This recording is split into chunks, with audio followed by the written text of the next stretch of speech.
দেশের 18টি জেলার উপর দিয়ে ঘন্টায় সর্বোচ্চ 60 কিলোমিটার বেগে ঝড়ো হাওয়া বয়ে যেতে পারে, এমনটাই জানিয়েছে আবহাওয়া অধিদপ্তর। শনিবার সকাল 9টা পর্যন্ত দেশের অভ্যন্তরীণ নদী বন্দরগুলোর জন্য জারি করা এক সতর্কবার্তায় বলা হয়েছে, রাজশাহী, পাবনা, বগুড়া, যশোর, কুষ্টিয়া, খুলনা, ঢাকা, টাঙ্গাইল, ফরিদপুর, মাদারীপুর, বরিশাল, পটুয়াখালী, কুমিল্লা, নোয়াখালী, চট্টগ্রাম, কক্সবাজার, ময়মনসিংহ এবং সিলেট এই 18টি জেলার উপর দিয়ে পশ্চিম ও উত্তর পশ্চিম দিক থেকে দমকা অথবা ঝড়ো হাওয়া বয়ে যেতে পারে।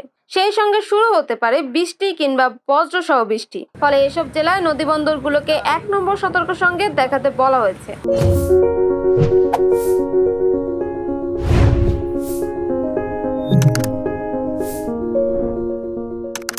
এছাড়াও আগামী কয়েকদিন দেশের প্রায় সব বিভাগে বজ্রসহ বৃষ্টির পূর্বাভাস রয়েছে।